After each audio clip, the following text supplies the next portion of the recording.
today I'm coming at you with another book unhaul. I feel like I just did one of these, but I have more books to unhaul, so we're just gonna get into it. These books are so gross from having been they've been sitting on my floor for like months now. Nasty. Oh, there's a dead fly over here. That's cute. The first two go together, and the first is The Dark Mirror, and the second is Blade of Fortune. I'm gonna pretend like I said a word there even though I know I didn't. So these books go together. This is the first in the series, this is the second. Oh, I got that wrong. This is the first in the series, this is the second. The Dark Mirror is the only one that I've read out of these two, and it's actually very rare for me to get rid of a book that I haven't read, so I feel like that says a lot about how much I hated this book. I do want to say ahead of time that most of these books I did not hate. It's just I have no room on my bookshelves anymore, and I'm trying to curate my bookshelf so it's only like my favorites. So some of these are like 3 stars, which are still good books. I just don't have the room for them. This is not one of those. This is a bad book. This book follows our main character, Bridie, who's a young nobleman, and he's like being trained by this druid to become a king or whatever the term is in their land. And one night when he's still young, he wakes up and he finds a baby on the doorstep, not door. That'd be weird. And he decides to take the baby in, but everyone else is like afraid she's like a changeling, and everyone else hates her, the druid hates her. It was just so fucking boring. Like the most boring book I've ever read, I think, or at least in recent memory. There's a very weird love story in here that felt incestuous. There's just a lot of things I did not like about this book, which is crazy because Juliette Marillier is like an author that I really love. Her book Daughter of the Forest is like one of my favorite books of all time, so I just don't know what went wrong here, but something went very, very wrong. So I'm getting rid of this. I'm not going to continue on this series, so I'm going to get rid of this one too. Next we have a book that I actually liked, and that is The Atlas 6 by Olivia Blake. This book follows 6 people who all have like different powers, and they're being initiated into a secret society, but they know that only 5 of them can progress into the next level, so they're learning about the society and like learning about that. This book was actually really fun. I really liked it. I already bought the sequel, but I've decided to buy the sequel on my phone instead of in the physical copy.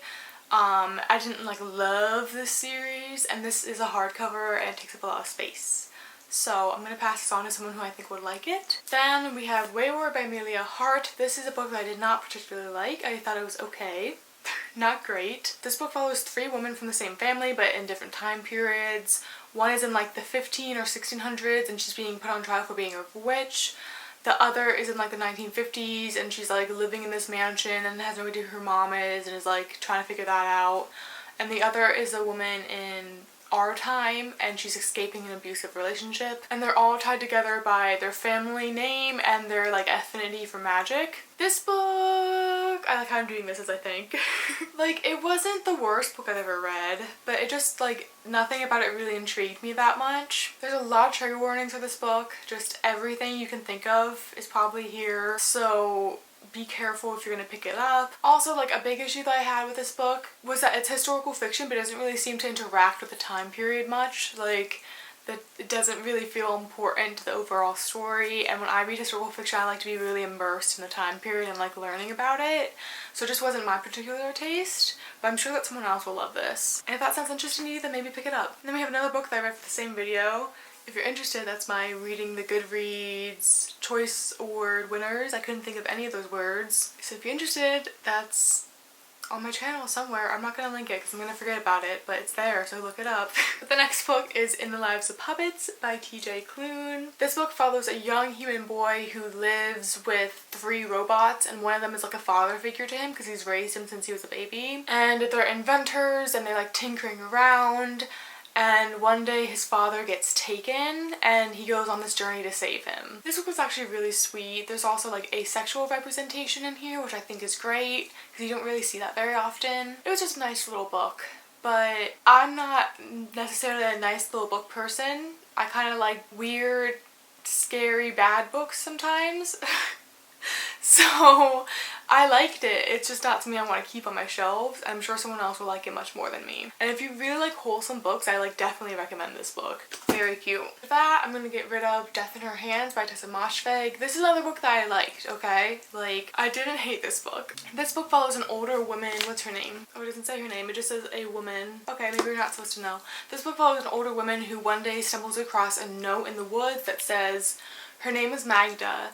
Nobody will ever know who killed her. It wasn't me. Here's her dead body." But there's no body there. It's just the note.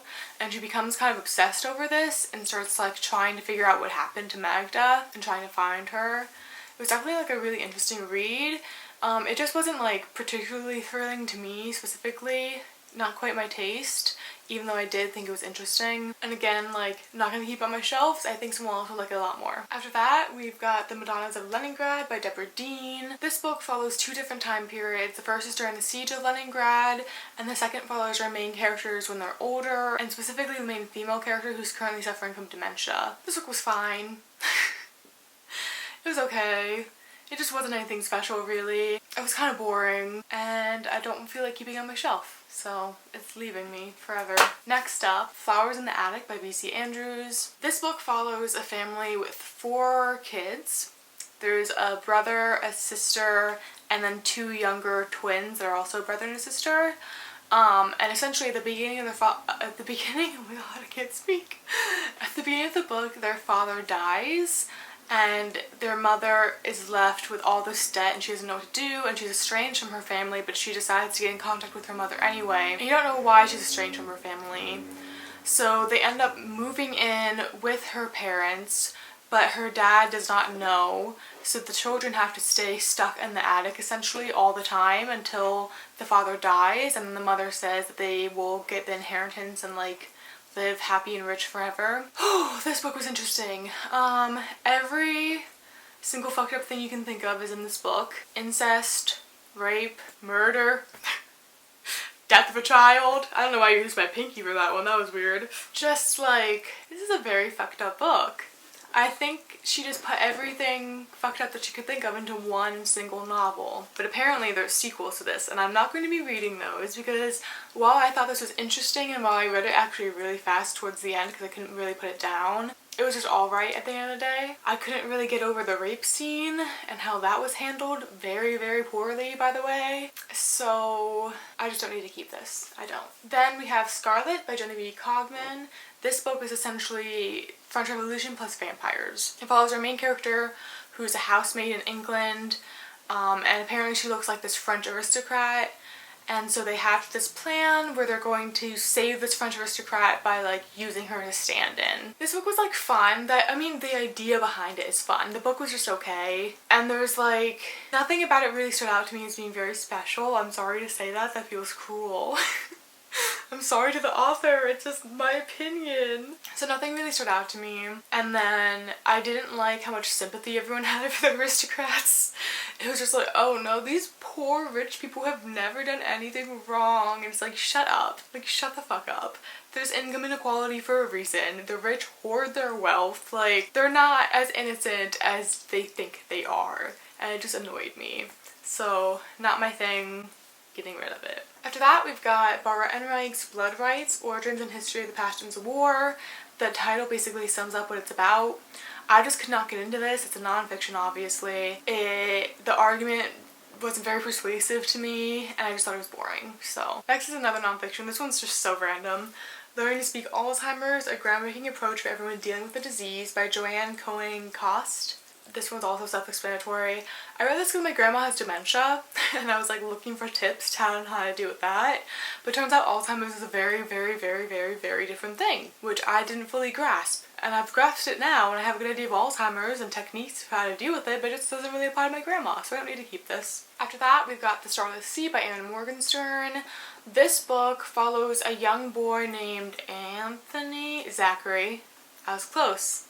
Not at all, but I can pretend that I was. The book follows a man named Zachary, and in the beginning it follows him when he's like a young boy, and he's in this alleyway, and there's this door mysteriously in the alleyway, and he decides not to go through it. And then it follows him when he's older in graduate school, and he comes across a book that tells the story of him finding that door, as long as other stories.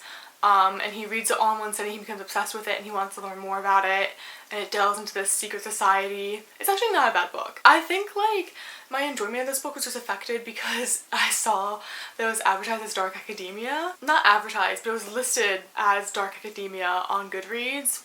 So I read this for my Reading Dark Academia books video, and it's just not dark academia at all. So I think that kind of ruined it for me because I had that expectation and that wasn't met. It also just kind of reads like a fever dream. I think I gave it like 2 stars. I think I was a little too harsh because I think I was just judging it based off of my expectations versus like the real book. But I don't think I'm going to pick it up again, so I'm just going to get rid of it. Next is Childhood by Tove Ditlevsen. This is a memoir, the first in a series, and it follows her growing up working class in Copenhagen. The writing in this was beautiful, but I just found the plot to be kind of boring, which I guess is mean to say about someone's like life, but I'm saying it anyway. I just don't think I'm going to be continuing on with it. I don't think I need to keep it. 19 Clouds and a Blackbird by Augustina Basterrica. This is the author of Tender is the oh my god, I can't speak. This is the author of Tender is the Flesh. I said it that time and that's what matters. Second time works the best? Second time's the charm? I don't know. Let's just keep going. This is a collection of short stories. I struggle with short story collections. I'm a novel girly. Like, I need to really be invested in something over time, and short stories tend to not feel the same to me in terms of like my investment in them. But this one, I don't remember any of these short stories, and I read this fairly recently. They're like horror short stories, but they weren't very interesting to be honest, and my mind has just completely destroyed them in my mind. I'm making less and less sense as this video goes on, but that's okay because there's only one more book. And that one more book is Time as a Mother by Ocean Vuong. This is a poetry collection. I'm not much of a poetry girly. I hate to say it because I want to love poetry. If you have any recommendations for like beginner poetry, please put it down below. I think maybe this is just a little bit too like intermediate for me. Like maybe I need to start with like something a bit easier to comprehend and work my way up to poetry like this. I don't know. Someone help me because I want to like poetry so bad, but I just didn't like it. I think like I read poetry wrong. I think I read poetry like a novel and I shouldn't, but then that's just how I read. I don't know how to change that, so there you go. Those are all the books I am unhauling. I hope they go to loving homes because I've spent a lot of money on all these books and now I'm just getting rid of them. So that sucks. But I'll see you soon in another video. Goodbye. To end on a great note.